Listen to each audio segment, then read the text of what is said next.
L'abondance d'Ésaü.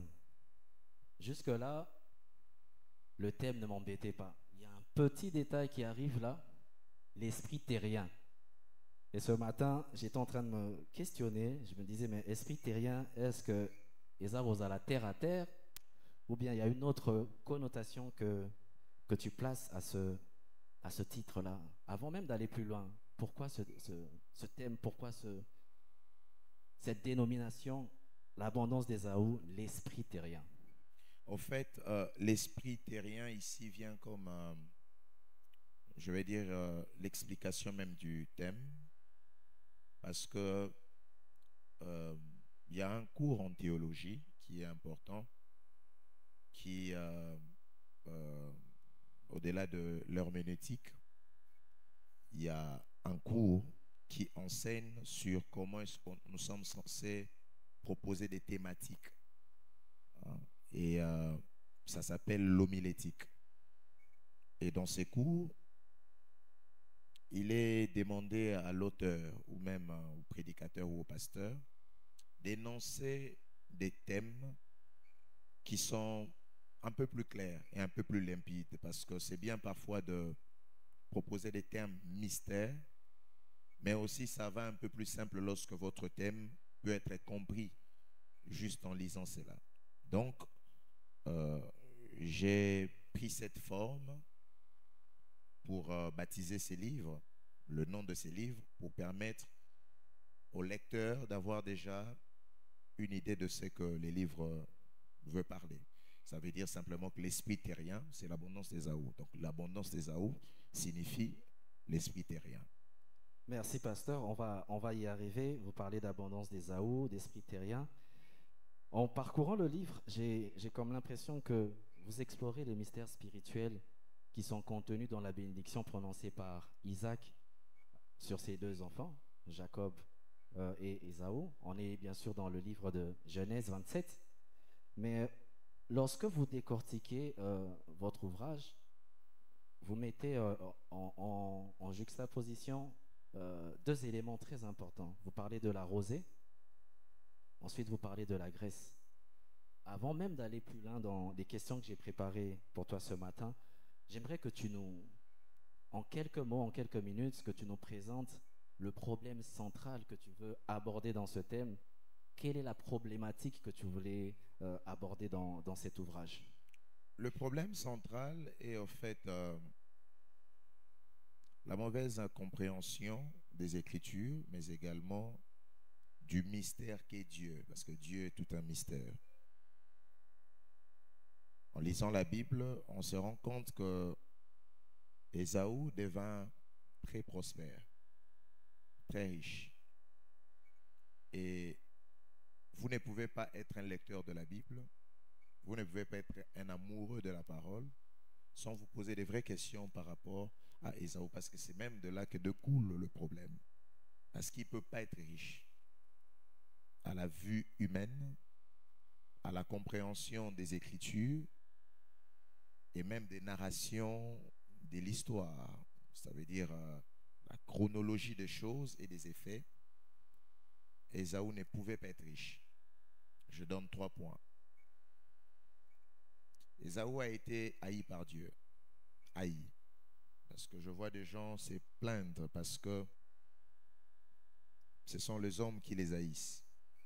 Mais Ésaü, c'est différent. Parce que la haine gratuite qu'il reçoit, ça ne vient pas des hommes.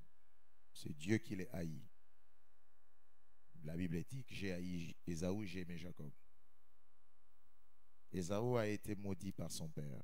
Parce que quand on va lire, on évolue, bon, c'est une forme de malédiction. C'est vrai que j'explique que ce n'était vraiment pas la malédiction. Mais il a été privé, si on veut, d'un héritage de bénédiction. Son père lui a dit, ta maison sera... J'aurais aimé que son père ne lui dise rien. Mais son père, c'est Isaac, l'un des patrons terribles. Donc quand on lui dit que ta maison sera privée, une vie de privation. Et lorsqu'on évolue encore, on se rend compte qu'il était peu aimé par sa mère. même son propre frère Jacob savait que son frère était déjà perdu. Il le savait. C'est pour ça qu'il envoyait même des présents. Vous voyez? Et le problématique du fait que Jacob le trouve dans l'abondance, ça c'est un problème. Parce que même Jacob est surpris. Donc toute l'Église est censée être surprise de voir Ésaü prospère. Donc le problématique du livre, c'est comment une personne qui est haïe par Dieu, maudite par son père, peu aimé par sa mère, mais il devient riche, prospère et il est dans l'abondance. Donc si on répond à cela, on répond au problème. Merci, pasteur. Tu soulèves un point assez intriguant lorsque tu dis que Ésaü était haï par Dieu. Je suis sûr que le public se pose la même question. Qu'est-ce qui a fait que Ésaü soit haï par Dieu? Est-ce que c'était par sa faute ou c'était simplement par la volonté souveraine de Dieu? C'est comme ça que j'ai même dit que c'était une haine gratuite. Dieu n'a pas de juge. Et on doit savoir que toute l'ancienne alliance, le vétérotestamentaire, n'était que des prophéties et des formes et des images. L'auteur des livres des Hébreux a dit c'était l'ombre de choses à venir.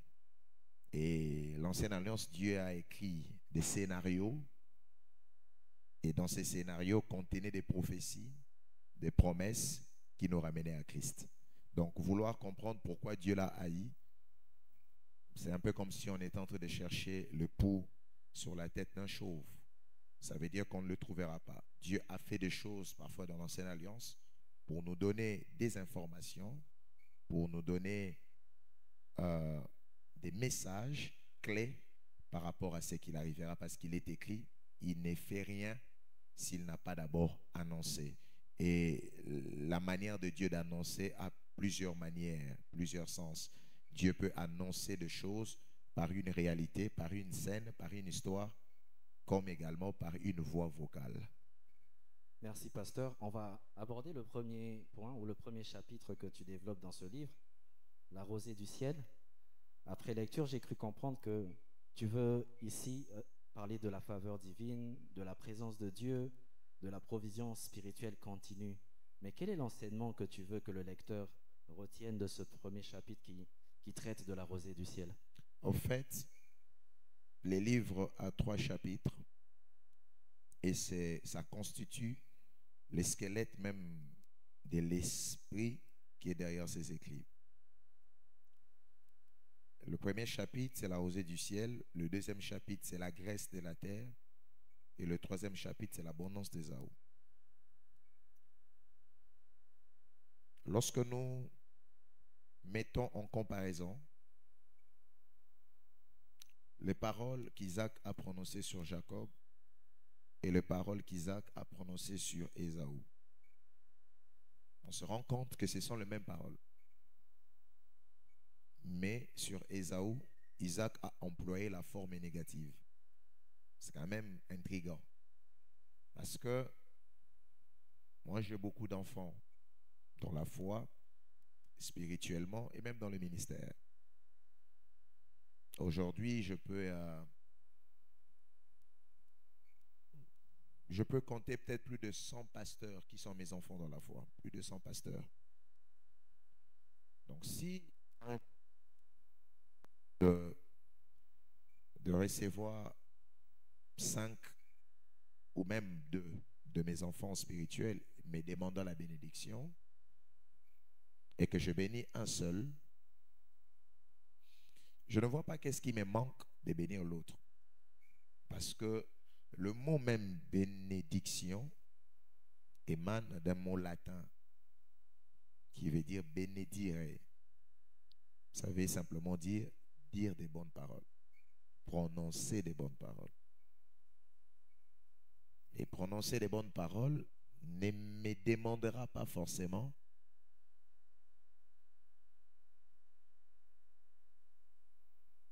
des efforts énormes, parce que c'est juste ouvrir la bouche et dire ce qu'on ressent dans son esprit. Mais lorsqu'on regarde le contexte d'Isaac, Ésaü et Jacob, on a l'impression que c'était au-delà de tout ce que je viens de dire là maintenant. Parce que Isaac dit à Jacob que l'Éternel te donne deux choses, pas trois, deux choses. Et lorsque Ésaü arrive, il lui dit aussi, ta maison sera privée de deux choses, pas trois. Et quelles sont les choses qui libèrent sur Jacob, que l'Éternel te donne du ciel, et ça veut dire que ce sont les deux choses que Isaac libère sur Jacob et prive à Ésaü. Mais non, lorsque vous parlez de la rosée du ciel, dans mon livre, il est question de vouloir expliquer exactement ce que voulait dire la rosée du ciel. Parce que si on ne l'a pas compris, on le prendra juste pour des paroles persuasives, juste des paroles qu'on peut libérer. C'est pendant que le mot rosée du ciel signifiait quelque chose de spirituel. C'était un pouvoir. Ce n'était pas qu'une formule de bénédiction. Parce que parfois, nous, on a rendu la bénédiction comme une forme de salutation. Vous voyez, à l'église, les gens se saluent en disant que Dieu te bénisse. Pendant que la bénédiction est une énergie spirituelle. C'est une décharge. Et ça veut dire chaque mot compte. Donc, que l'Éternel te donne la rosée du ciel, ce n'est juste pas que l'Éternel ouvre le ciel sur toi. Ça veut dire que dans le ciel, il y avait un élément. Dans le ciel, il y avait un cadeau. Et ce n'est pas les types de cadeaux qui peuvent se dupliquer. C'est un peu comme si le ciel ne gardait qu'un véhicule. Isaac est en face de deux personnes, mais il se rend compte que la bénédiction qu'il est censé libérer n'est qu'unitaire. Ça ne peut pas prendre deux personnes. Donc le ciel réservait quelque chose depuis toujours. Et c'est en lisant qu'on se rend compte que c'est clair. Parce que le cadeau du ciel, c'est le Christ. Parce que dans le ciel, il n'y a pas un autre Christ. Il y a plusieurs anges, mais il y a un seul Fils de Dieu. Le seul capable de sauver l'homme, de rédempter l'homme, de pardonner les péchés de l'homme, de purifier l'esprit, l'âme et le corps, de payer les prix précieux du sang afin que l'homme connaisse le ministère de la réconciliation. Et le cadeau du ciel. Donc, comprendre la rosée du ciel, c'est comprendre le meilleur cadeau que le ciel nous a donné. Et on va comprendre par là que c'est le fils que Dieu avait promis à Abraham. Comme Christ ne pouvait pas sortir et de Jacob et d'Ésaü, donc Ésaü devrait se décider, parce que, qu'est-ce que je dis? En Isaac, il y avait Christ. Isaac l'a reçu d'Abraham, mais d'Isaac sort deux postérités, et Isaac doit décider vers quelle lignée Christ ira. Celui qui reçoit la rosée du ciel garde la voie de l'Éternel, garde le chemin par lequel Dieu passera jusqu'à Christ. Parce que c'était un long voyage depuis Adam, passant par Abraham à Isaac, et ça devrait maintenant passer. Donc que l'Éternel te donne la rosée du ciel, c'est l'explication du don précieux du ciel que le Seigneur nous a donné par Jésus-Christ. Parfait. Est-ce qu'on peut encourager le pasteur à travers des acclamations, s'il vous plaît? Alors place, je vais bien acclamer. J'ai l'impression de ne pas être devant des chrétiens.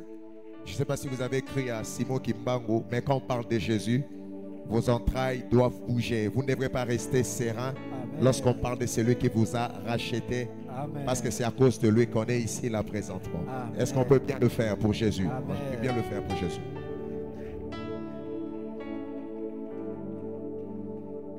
Comme nous l'avons mentionné tout à l'heure, ça reste un culte.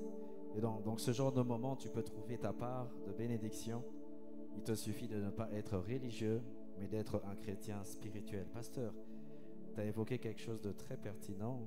La bénédiction est une énergie spirituelle. Et tu insistes sur le fait que la rosée du ciel, ici, c'est Jésus-Christ. En réalité, la bénédiction, à moins que je me trompe, tu vas m'éclairer, la bénédiction qu'a reçue Jacob, ce n'était pas un don, mais il a reçu le donateur. Est-ce que tu peux expliciter, s'il te plaît? Ésaü voulait de dons. C'est comme ça qu'il avait confondu. Même quand il dit à son frère, je suis dans l'abondance, parce qu'il a des dons avec lui. Lorsqu'on reçoit Christ, on reçoit tout. Parce qu'elle avait dit, en lui, vous avez tout pleinement.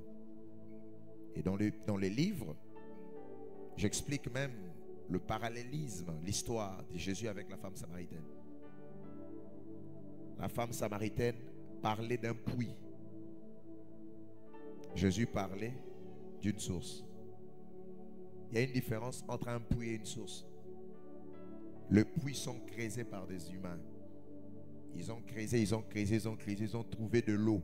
C'est comme ça que la femme a dit, c'est le puits de notre père Jacob. Parce que c'est Jacob qui a creusé ces puits-là. Souviens-toi de Isaac à Guérard. Là, il dit, il creusait des puits et des Philistins venaient. Et quand les Philistins venaient, ils laissaient pour aller creuser d'autres puits. Parce que les puits sont creusés par des hommes.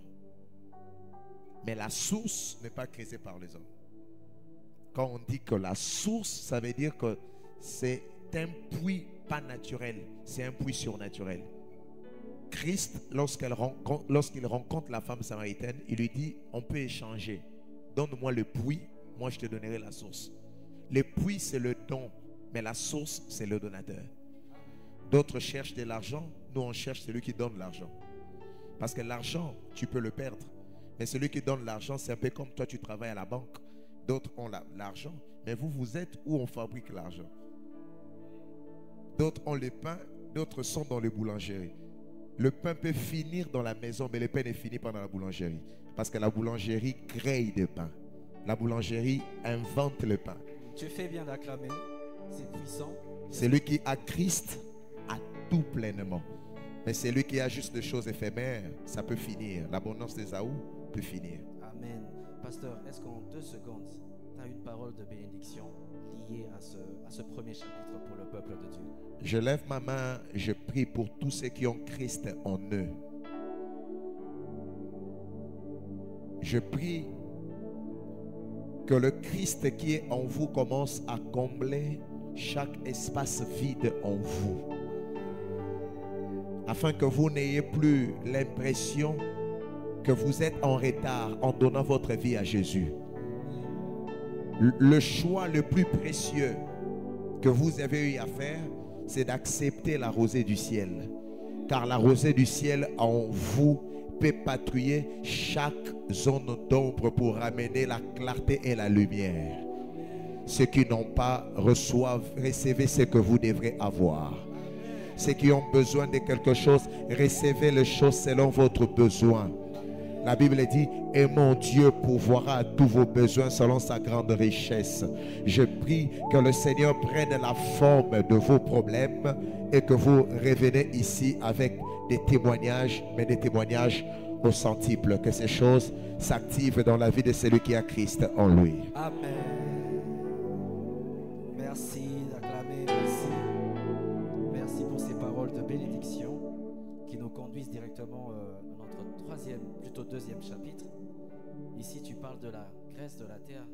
Ce deuxième élément que Isaac va donner à Jacob est privé à Ésaü. La graisse de la terre. Je ne savais pas que la terre pouvait produire de la graisse. Si je suis un lecteur lambda, je me pose des questions, mais la graisse de la terre, c'est quoi? Mais en lisant rapidement ton livre, j'ai noté que la graisse de la terre, selon toi, ça désigne une sorte de fécondité spirituelle issue de la communion qu'on a avec Dieu. Est-ce que tu peux nous en dire un peu plus? Ça veut dire que c'est une terre qui n'est pas naturelle. C'est une terre qui produit. C'est un peu comme quand Christ a quand le Seigneur Dieu a promis aux enfants d'Israël une terre, il dit c'est une terre où coulent les laits, les miels. Donc il y a de terres où vous arrivez, vous avez l'impression que la terre vous répond. Vous savez que ce n'est pas juste un lieu qu'on peut localiser dans la géographie, mais c'est un lieu que le Seigneur a préparé d'avance. Parfois, il y a des terres qu'on a nous-mêmes, mais qui ne sont pas préparées des dieux. Mais il y a également des terres que Dieu prépare. Et c'est même pour ça qu'on appelait la terre promise. Mais cette terre était promise à qui? À Abraham. Dieu avait promis une terre, pas deux terres, une terre à Abraham. Dieu avait promis un fils à Abraham. Les gens ont cru que c'était Isaac. Ce n'était pas Isaac. Quand il lui dit, je te donnerai un fils, ce n'est pas Isaac. Là, on est perdu. Hein. Je sens que l'église est un peu perdue. Dieu a promis à Abraham un fils, mais ce n'était pas Isaac. Quand ce fils est venu, on l'a appelé fils d'Abraham. Aie pitié de moi. Jésus se retourne parce qu'il se pose la question, comment il sait que je suis le fils qu'on avait promis à Abraham? Ce n'était pas Isaac. Isaac était porteur de ses fils. C'est comme ça qu'il devrait se décider vers qui il devrait libérer ses fils. Okay. Et il libère ses fils dans Jacob. Jacob libère ses fils dans Judas. Okay. Quand il regarde Judas, il dit, le sceptre royal ne s'éloignera pas de toi jusqu'à ce qu'il vienne le Shiloh. C'est le fils que Dieu avait promis à Abraham, qui a marché dans le temps jusqu'à naître dans le ventre d'une vierge. Si c'est pour toi la première fois de comprendre ça, est-ce que tu peux acclamer? Parce que pour moi, c'est la première fois de faire ce lien. Le fils promis, en réalité, c'était Jésus-Christ. Exactement. Et Isaac n'était que le porteur de la bénédiction. Et il dit, on l'appellera Isaac, l'homme Hari. C'est comme ça, quand le fils en question est né, il fallait qu'avant sa mort, que les hommes se moquent de lui. Les soldats romains ont pris son habit, qui t'a frappé. Quand il répondait, la Bible dit, les soldats se moquaient de lui. Parce que la prophétie disait qu'on devrait se moquer du fils. Parce que Sarah s'était moquée de Dieu. Amen. Ce que l'homme aura sémé, il les moissonnera. Et Isaac libère Christ, mais il libère aussi la terre promise. C'est comme ça que Ésaü n'a pas une terre. La terre promise aujourd'hui porte le nom d'Israël. Ça s'appelait autrefois Canaan. Aujourd'hui, elle porte cette terre, le nom d'Israël, à cause de la puissance d'une parole prophétique. La parole prophétique a rendu Jacob détenteur de la terre promise. Et maintenant, pour nous qui sommes enfants de Dieu, c'est quoi la graisse de la terre? Parce que vous ne pouvez pas avoir la rosée du ciel si vous n'avez pas la graisse de la terre. Si vous avez la rosée, vous aurez la graisse de la terre. Parce que la graisse de la terre, c'est une terre différente. Nous également, comme enfants de Dieu, nous avons la rosée et la graisse. En Christ, nous héritons la cité des cieux. Parce que le ciel, pour nous, c'est la graisse de la terre promise à Jacob. Jacob a reçu une terre physique. Nous recevons une terre spirituelle. Donc, lorsque vous êtes enfant de Dieu, vous avez Christ et vous avez le ciel. Vous avez le Messie et vous avez le paradis. Crois au Seigneur Jésus et tu seras sauvé. Tu ne peux pas voir la graisse, tu ne peux pas voir la rosée du ciel si tu n'as pas la graisse de la terre. Ça, c'est un réconfort. Parce que mon livre est eschatologique, mais aussi salutaire. Ça veut dire, c'est un livre où on peut enseigner la sotériologie. C'est un livre qui parle du salut et qui parle du temps futur.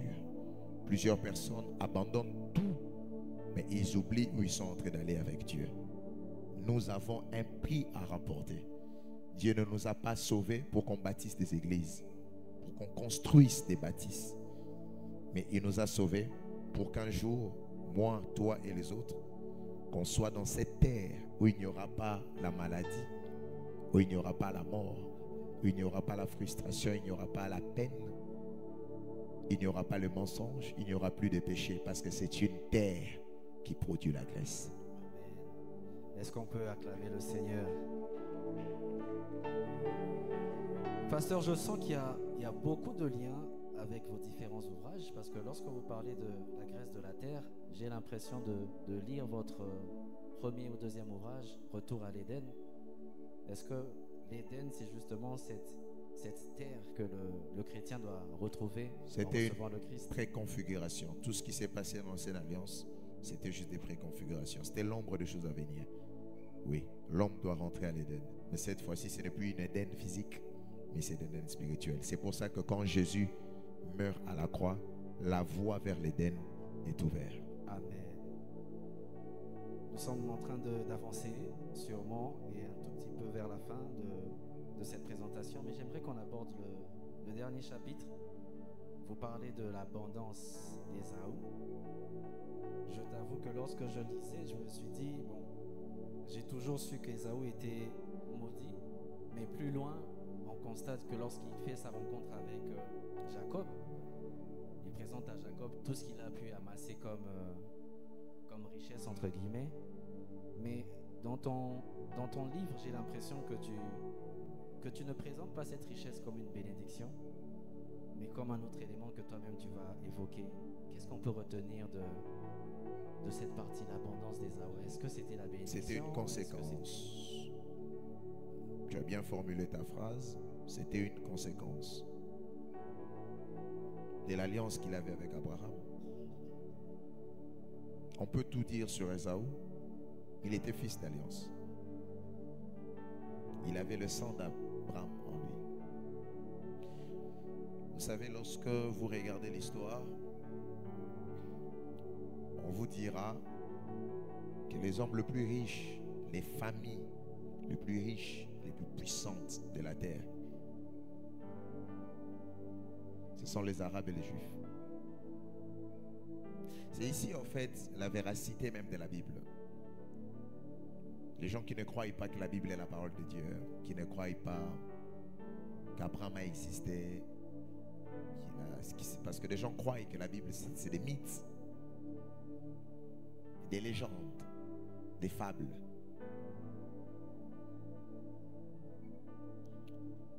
Mais les Arabes ne connaissent pas Dieu. Ça peut peut-être déranger certaines personnes, alors j'essaie de mettre l'eau dans le vin. Les Arabes ne connaissent pas Christ, ils connaissent Allah. Ils ne croient pas en Christ, comme toi et moi.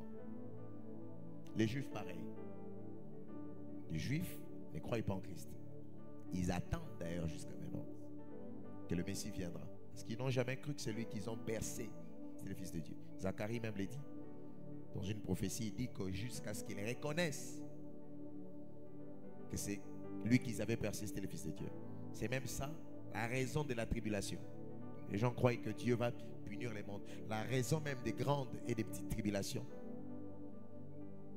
c'est pour coincer Israël à reconnaître que celui qu'ils avaient percé, c'était le Fils de Dieu. Et lorsqu'ils seront devant le mirail des lamentations, faisant la prière même de notre Père, parce que c'est une prière eschatologique. Notre Père qui es aux cieux, que ton nom soit sanctifié, que ton règne vienne, parce que l'église est déjà enlevée. Les tribulations commencent quand l'église est partie. L'église est partie, pas Israël. Il y a deux enlèvements. L'enlèvement de l'église, je veux dire, il y a deux retours du Seigneur, pas deux enlèvements. La venue d'abord du Seigneur qui vient pour prendre l'église et son retour comme roi pour délivrer Israël.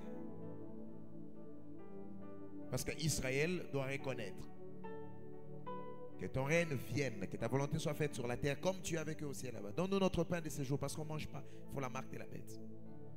Pardonne-nous nos offenses, car c'est à toi qu'appartiennent le règne, la puissance et la gloire pour les siècles des siècles. Amen. Donc quand ils diront pardonne nos offenses, ils doivent reconnaître devant le mirail de lamentation. Et c'est à ces stades-là que le Seigneur revient. Pourquoi je dis ça?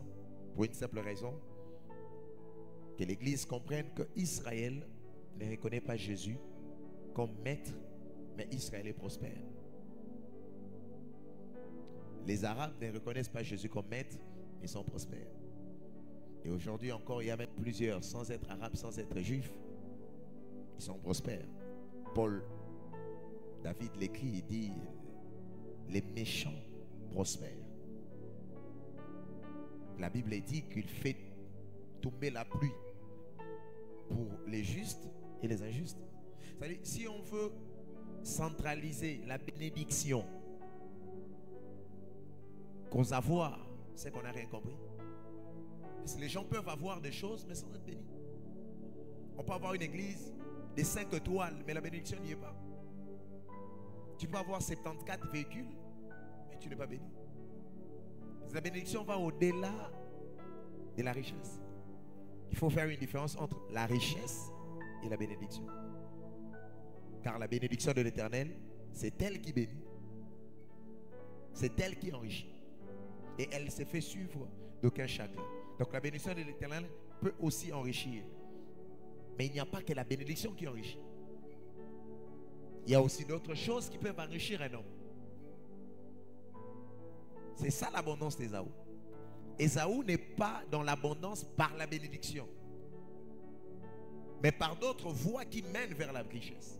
C'est pour ça que tu parles de l'illusion de la prospérité. Exactement. Je parle même de l'illusion de la prospérité dans les livres. Il y a plusieurs voies. Aujourd'hui, quelqu'un peut empoisonner quelqu'un pour 4 millions de dollars. Il devient riche. J'ai connu une fille qui est venue me faire des aveux que son père couchait avec pendant 4 ou 5 ans. Et son père, c'est l'une des personnes qu'on respecte dans le pays. Mais c'est pour quelle fin? D'autres ne dorment pas. Ils pratiquent la nécromancie, le culte de mort. Ils dorment dans des cimetières pour que le lendemain qu'on leur voie avec des voitures de haute gamme. Parce que la prospérité financière, elle est différente de la bénédiction. Donc quand tu es répondant, Ésaü est prospère pas par la bénédiction. Ésaü est prospère par l'alliance. Pareil avec les Juifs et les Arabes aujourd'hui. Ils sont prospères par alliance que Dieu a établie avec Abraham. Il a dit à Abraham, toutes les familles de la terre seront bénies en toi. Pourquoi est-ce que nous nous attachons à Abraham? Parce qu'on sait que si ça ne marche pas avec le diplôme, l'alliance avec Abraham, ça peut marcher. Parce que si Maram, bon, on a diplôme, tu peux t'associer à quelqu'un qui est béni et tu deviens béni. Donc, Ésaü est prospère parce qu'il était fils d'Abraham. Je donne cet exemple avant de finir.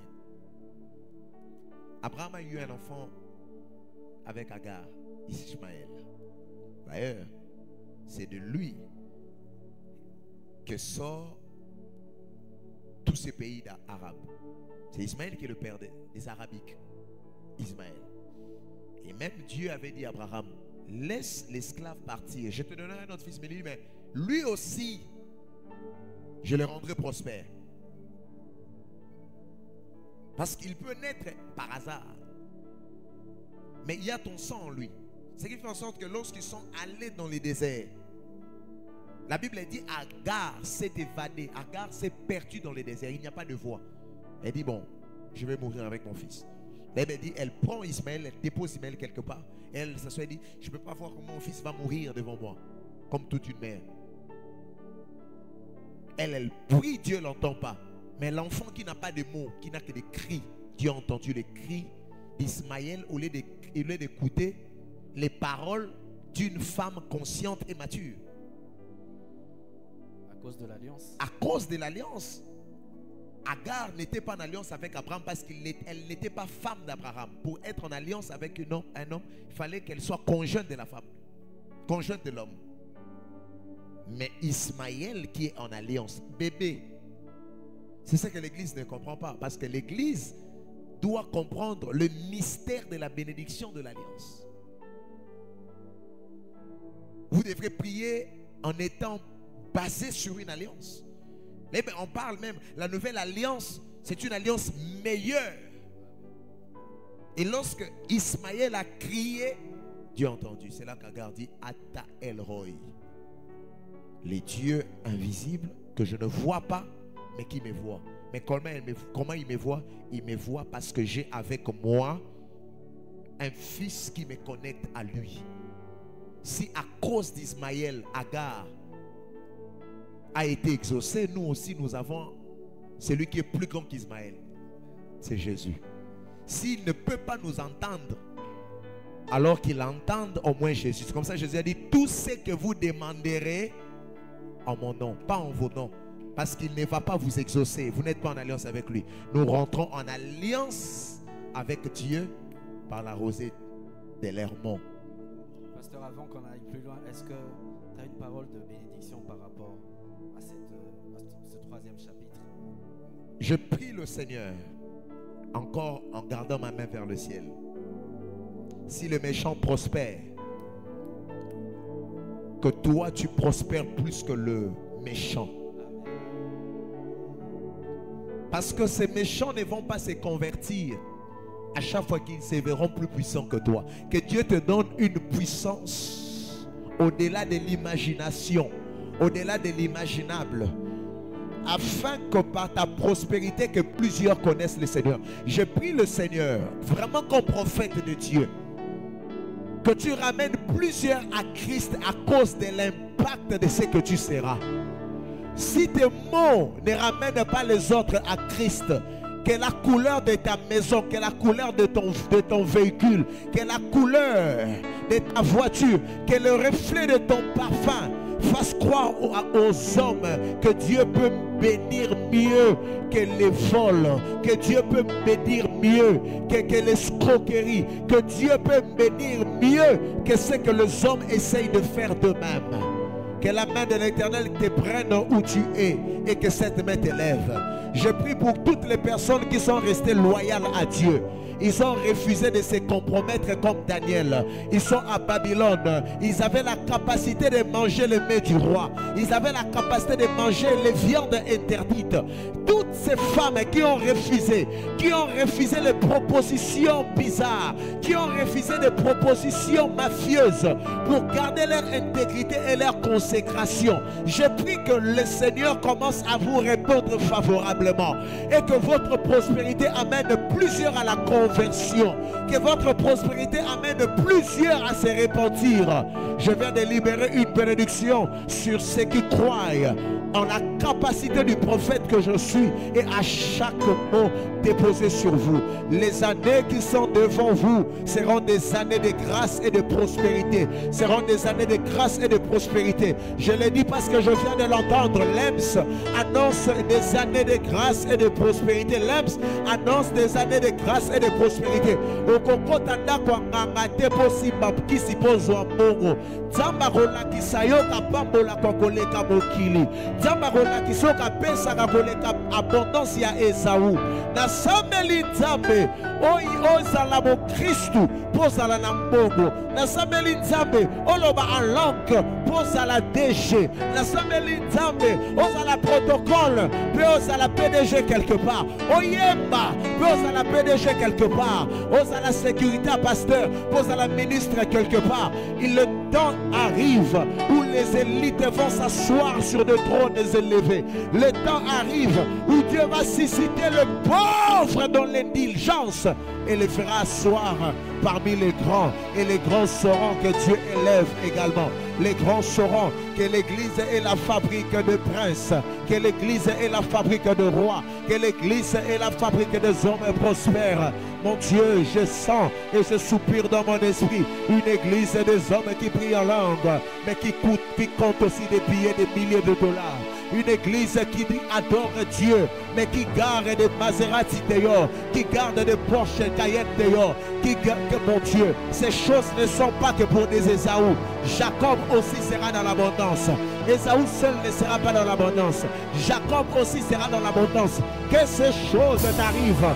Toi qui crois en ces choses, donne-moi 3 grands Amen.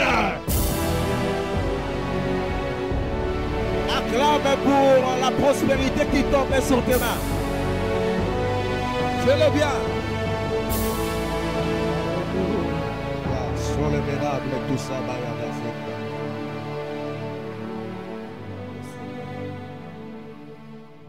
Vous avez dit que n'était pas un simple vernissage, mais c'est un culte. Et donc, vous venez de recevoir votre part de bénédiction. Et je crois que ces paroles qui ont été prononcées se rattachent à vos vies et de manière pérenne. Amen. Amen. Pasteur, ce livre est très intéressant. Mais faute de temps, nous serons obligés de chuter. Et je signale d'ores et déjà que juste après cette étape, nous allons ouvrir la rubrique des premières ventes de ce livre. Et vous avez la grâce parce que, hormis ceux qui ont participé à l'activité qui a été organisée à Lubumbashi, Impact Conférence, vous serez les premières personnes à avoir cet ouvrage. Quand j'ai dit les premières, c'est après moi. Les violences, on en parle toujours. Amen. Amen. Pasteur, avant de conclure, j'ai prévu quelques questions pour essayer d'aider les lecteurs, mais aussi le peuple de Dieu qui est là à comprendre de manière plus profonde ce bel ouvrage. La première question, c'est quelle est la circonstance qui vous a poussé à écrire ce livre? Est-ce que c'était après avoir écouté une chanson, après avoir fait un constat de société dans la vie quotidienne? Est-ce que c'est un ange qui vous l'a révélé? D'où vous avez tiré cette inspiration? J'ai écrit ces livres en 2016, 15 ou 16, parce que les livres que j'ai publiés aujourd'hui, j'ai 10 livres que je vais publier dans 10 ans, 11. Ce sont des livres que j'ai écrits entre la période de 2012 jusqu'à 2017. Pourquoi cette période particulièrement? C'est une période très particulière pour moi. C'était la période où je me forgeais comme enseignant.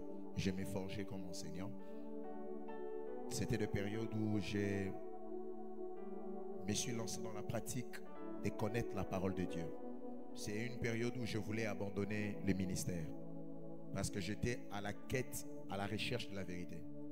Je me disais, si j'abandonnais le ministère, j'allais être plus athée que ceux qui sont athées. Parce que j'avais des questions que personne ne pouvait me répondre, liées à la Bible et liées à Dieu. Si je t'en parle, tu peux devenir fou. Donc j'avais des questions que personne ne peut me répondre. Ça m'a amené en prière et à chercher Dieu, mais aussi à chercher la connaissance. Jusqu'à ce que je fasse une rencontre avec un être spirituel qui m'a fait avaler le rouleau physiquement. Je ne sais pas si je dois dire physiquement ou spirituellement, mais j'ai avalé un parchemin avec des huiles. Et les parchemins avaient des écrits en hébreu. Il m'a dit, mange parce que tu mourras. Et je l'ai mangé comme ça. J'avais l'huile sur mes mains. Et pendant que les passants à Louzizi me disaient, mais tu es en train de parler seul. Et quand je reviens, physiquement, j'avais l'huile sur mes mains, l'huile sur ma bouche. Et j'entends Dieu me dire, à partir d'aujourd'hui, tu viens d'avaler le rouleau. Tu comprendras les Écritures comme tu ne comprenais pas avant. Et c'est ces jours-là que les Écritures sont imprimées dans mon cœur. Et j'ai des réponses au-dedans de moi. Je n'ai plus de réponses à l'extérieur. Je répondais à pourquoi cette période. Et pendant ces périodes, je n'avais pas d'argent. J'étais très pauvre. Très pauvre. Ça m'a ramené dans plusieurs retraites.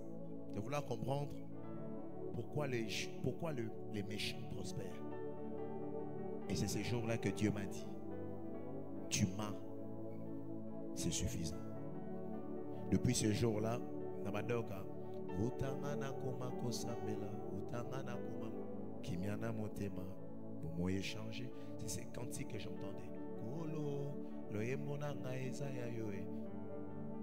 Ces jours-là, j'ai reçu une paix dans mon cœur que je la garde jusqu'à aujourd'hui. Je ne sais pas te dire qu'aujourd'hui il y a quelque chose qui peut bouger ma foi. C'est vrai que demain est fait de plusieurs surprises. J'ai connu beaucoup de choses, Papa Joe, beaucoup de choses dans le ministère. Dieu m'a formaté à être celle que je suis aujourd'hui. Aujourd'hui, on peut m'appeler pour me dire que la Raobank a brûlé. Ton passeport a disparu. L'église a pris feu. Ta maison, telle chose s'est passée. Je vais sourire. J'aurai mal 10 minutes. Je vais sourire, je continue. Tu as été témoin, ma maison a été brisée à Montfleury. Quand les gens me voyaient, ils me disaient, mais comment tu es comme ça? Comment ça ne t'affecte pas? Je viens de traverser une phase il y a 2 semaines. Mon épouse, c'est elle qui m'a dit, mais je t'ai jamais vu comme ça. Ça m'a tiqué. Et même Dieu m'a dit, tu vois, quelque chose vient de paraître sur ton visage. Mais 7 ans je suis avec elle, elle ne m'a jamais vu inquiète. Jamais. Parce que dans mon esprit, je sais que j'ai Christ. Si j'ai Christ, j'ai tout pleinement. Même si aujourd'hui je n'ai pas, demain j'aurai. Il y a des choses qui sont pour toi, mais tu ne l'as juste pas encore. Le fait que tu ne l'aies pas encore, ça ne veut pas dire que tu ne l'as pas. La prière de notre Père dit, donne-nous notre pain. Pas donne-nous ton pain. Donne-nous notre pain. Ça veut dire que Dieu a des choses entre ses mains, ce n'est pas à lui. C'est à nous. Ça veut dire quand on dit donne-nous notre pain, en ces moments-là, on n'a pas le pain. Mais ça ne veut pas dire que ça quitte notre pour devenir son. Tu peux avoir des millions, c'est tes millions, mais jusqu'à présent, c'est encore entre ses mains. Comme le bon potier, quand le bon temps arrivera, il les fera pleuvoir sur ta vie. Je reçois cette parole de bénédiction et je dis Amen. Pasteur Lems, tu as écrit dans cet ouvrage que Ésaü n'a pas été maudit, mais privé de la bénédiction principale. Quelle différence tu fais entre privation et malédiction? Malédiction, ça aurait vraiment être un peu comme des paroles que Dieu a prononcées sur le serpent. Un peu comme des paroles... il y a eu des sentences dans la Bible où un prophète s'est levé, il maudit. Parce que la malédiction, c'est vraiment dire les mauvaises paroles. Te dire que tu n'auras pas sévère, ça ne veut pas dire que je t'ai maudit. Mais te dire par exemple que tu ne verras jamais la lumière sur ton chemin. Ça, c'est une malédiction. Et ton père, Isaac, ne pouvait pas maudire Ésaü. Mais il s'est juste rendu compte qu'il a donné quelque chose qu'il ne peut pas dupliquer. Et même dans le contexte, il dit allant ça et là, mais avec ton épée. Un jour, je prêchais sur l'épée d'Ésaü. Parce que Ésaü était un habile chasseur. C'est ça Dieu. Dieu est équilibré. Il savait que Ésaü, la vie ne va pas le sourire. Mais Dieu ne l'a pas laissé en vain. Il lui a laissé avec l'épée. Il y a des gens que la vie n'a pas facilité, mais ils ont l'intelligence. La vie n'a pas facilité, mais ils ont l'art de parler. La vie n'a pas facilité, mais ils savent chanter. La vie n'a pas facilité, mais ils savent dessiner. On a comboté à papa, comboté à maman. Ce sont des personnes qui ne savent pas voir. Qu'on ne t'a pas donné la rosée du ciel, on ne t'a pas donné la graisse de la terre, mais on ne t'a pas aussi privé de ton épée. Parce que Ésaü est sorti qu'avec son épée, et il est devenu dans l'abondance. Il a juste été privé du Christ et de la terre promise. Mais s'il utilise bien son épée, il deviendra aussi une personne. Amen. Ça me pousse à te poser une question qui est pratiquement liée à la dernière. Comment tu arrives à faire cette distinction? Comment tu arrives à déceler dans un monde qui est devenu de plus en plus matérialiste? Comment tu fais la distinction entre une personne qui est prospère divinement et une personne qui est prospère à la manière d'Ésaü? Le mode de vie, le mode de la vie. Qu'est-ce que tu produis? On reconnaît un arbre par ses fruits. Quelqu'un qui a de l'argent qui devient orgueilleux, c'est l'abondance d'Ésaü. La vraie bénédiction te rend humble parce que tu sais que ce n'est pas un puits, c'est une source. Ça veut dire qu'il n'y a pas tes efforts. Mais quand tu sais que ça te donne des ailes. Tu as entendu quelqu'un qui dit je peux te faire disparaître. Il est puissant, mais il se rappelle de tout ce qu'il a eu à faire pour arriver là. Le mot de la vie. Tu ne peux pas être béni et être tout le temps à l'hôpital. Non. La bénédiction de l'Éternel enrichit, elle s'est fait suivre d'aucun chagrin. Quand quelqu'un est béni, il peut avoir $10, mais il a la paix du cœur. Il peut avoir juste le mégabyte et le ventilateur, mais il dort en paix. Mais quelqu'un qui n'est pas béni, il peut avoir 14 millions, mais il ne sait pas dormir. Il entend des voix dans des plafonds. Il sent qu'il y a des âmes enchaînées quelque part qui crient son nom. Le mode de la vie d'une personne exprime. Le mot de la vie d'une personne est vocal. Ça parle. Et loquace, ça a des mots. Ça exprime que cette personne est réellement bénie. Pasteur, je voudrais qu'on reste sur la bénédiction. Lorsque tu abordes la vie de Jacob, après avoir reçu la bénédiction, tu constates qu'il a quand même traversé des moments assez compliqués par rapport à Ésaü, même si ce n'est pas clairement mentionné.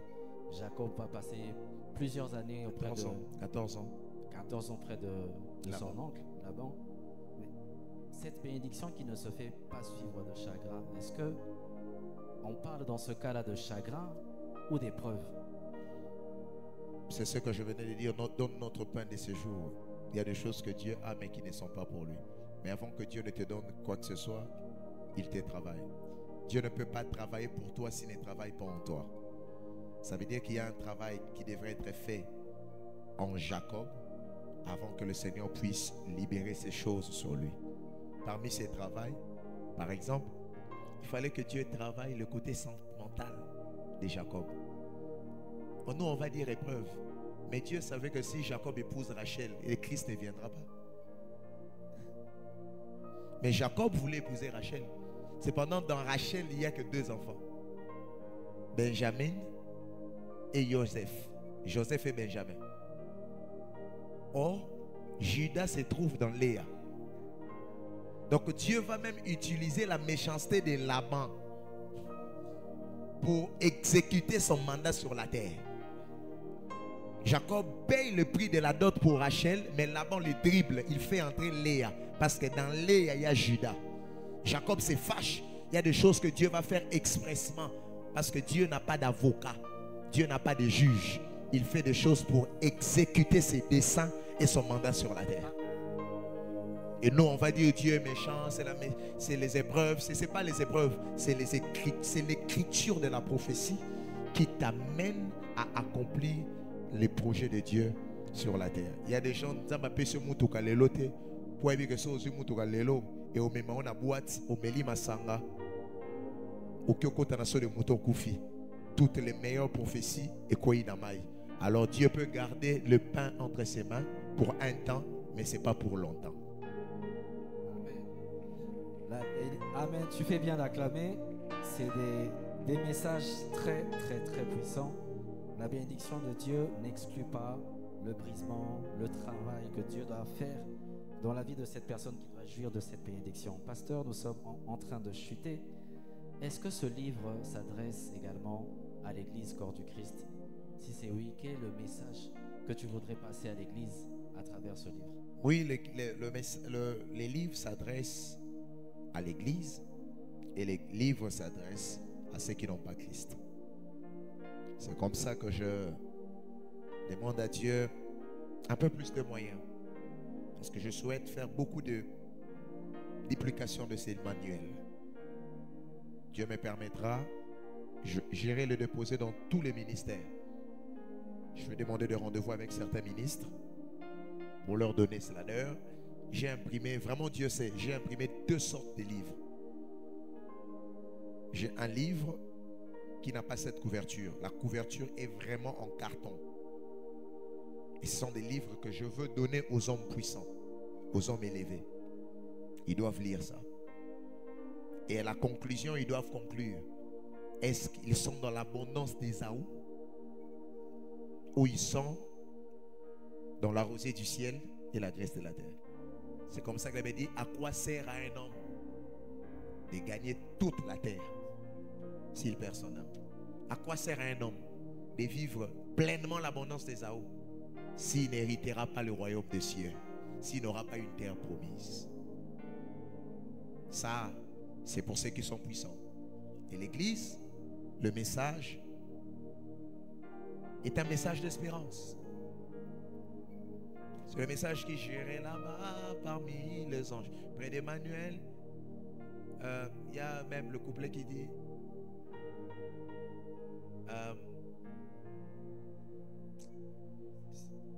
non, là où il n'y a pas de de pleurs. Exactement. Vous voyez, en ces moments-là, quel est mon plus grand plaisir de vous prêcher si un jour il me dira, serviteur infidèle. Aujourd'hui, moi, j'ai changé mes motivations. Mes motivations ne sont plus terriennes. C'est comme ça que j'écris l'esprit terrien. L'esprit terrien, c'est l'esprit de la terre. C'est ça, Esaou. Il a sacrifié le droit d'aînesse pour la soupe de la terre. J'aurais aimé ces jours-là rencontrer le Jésus que je vous prêche, mais que je n'ai jamais vu. J'ai des questions à lui poser. J'aurais aimé ces jours-là être dans la même table que lui, dîner, et lui dire que on avait pris les risques de dire que tu reviendras. Tant même qu'avec l'intelligence humaine, on ne peut pas comprendre comment il reviendra pour l'église. On avait pris les risques. J'ai rencontré un médium dans l'avion.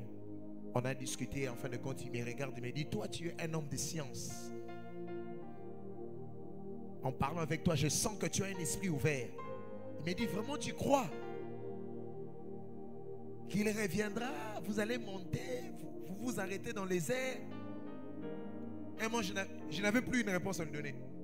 Parce qu'on a l'impression de fois, on prêche bien quand tu es en face des hommes qui déclarent la même foi que toi. Mais quand tu es en face de quelqu'un qui ne déclare pas la même foi que toi, comment tu peux expliquer qu'il y a une terre promise quelque part? Il y a un paradis quelque part. C'est où? C'est dans une autre planète. Alors l'église, ce livre est un manuel qui renforce notre foi. Qu'on n'a pas cru en vain. L'apôtre Paul a dit, s'il n'était pas ressuscité, notre foi serait une foi vaine. On croit parce qu'on sait qu'un jour, on sera avec lui dans l'olam, dans l'éternité.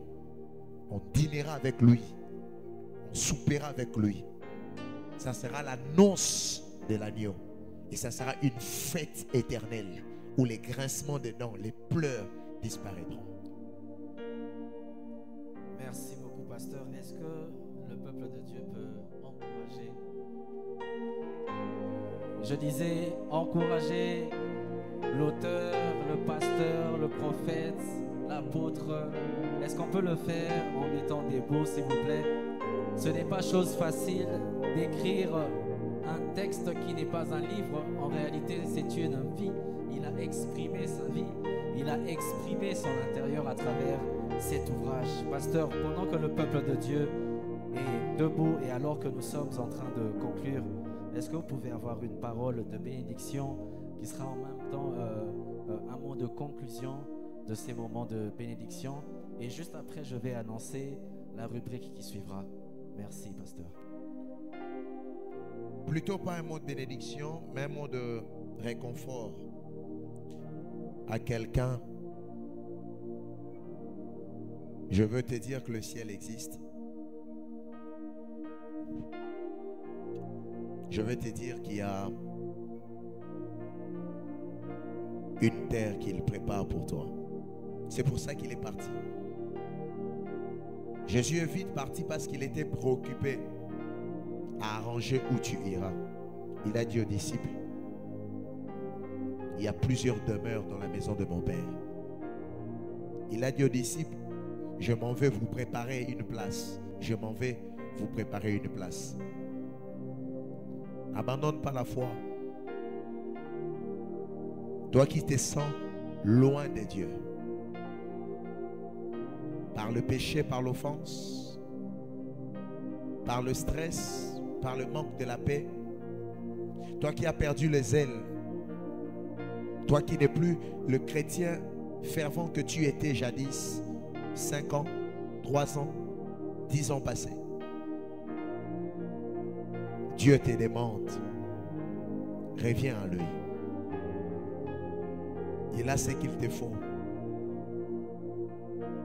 Il ne lui manque pas de réponses à tes questions. Il a ce qu'il te faut. Il a la chose la plus précieuse qu'il peut nous offrir.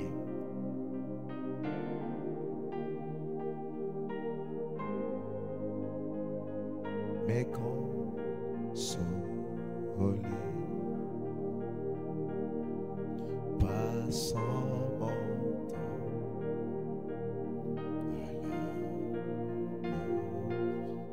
Si tu es assis, tiens-toi debout s'il te plaît.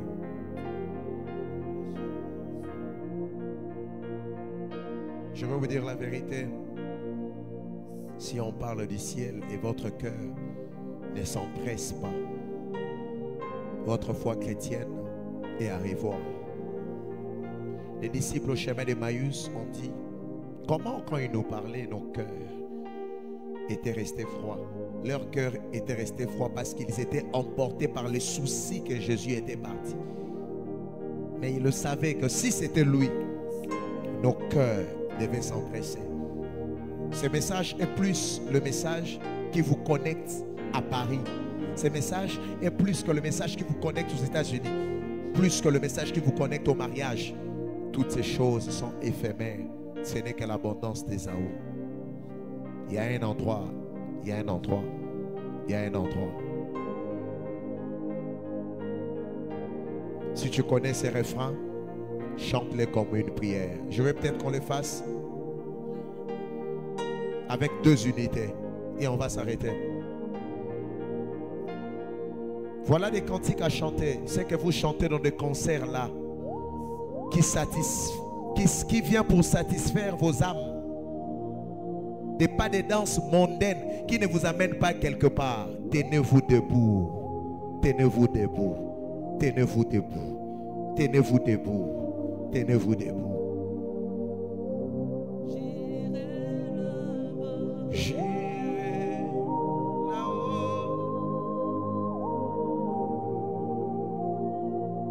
Parmi les anges. Près de Manuel. Mais consolé. Passer mon temps. Passant.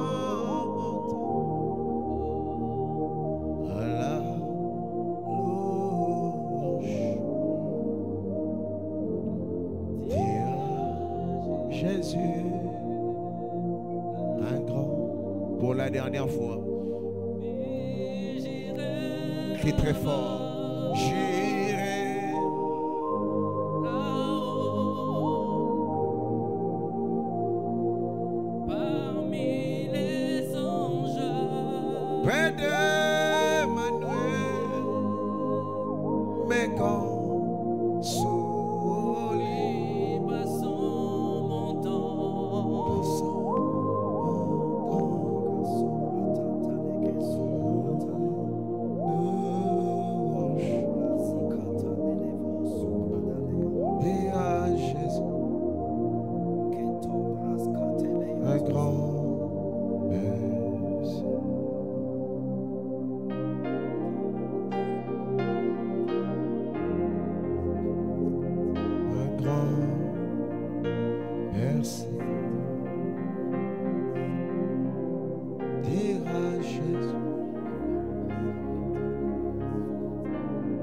garde ma foi, Seigneur.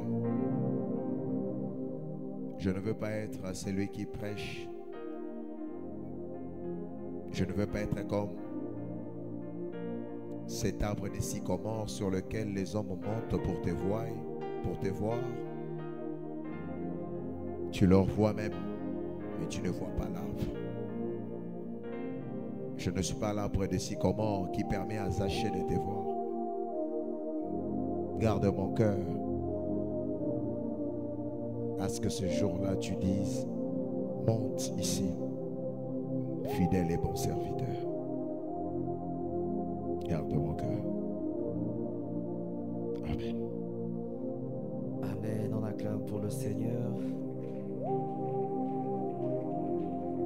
Mieux que ça, s'il te plaît. Alors que nous regagnons nos places, j'aimerais au nom de l'Église dire un grand merci à l'auteur de cet ouvrage pour cette merveilleuse bénédiction. Au-delà d'être un moment de vernissage ou de présentation, c'était un moment de bénédiction.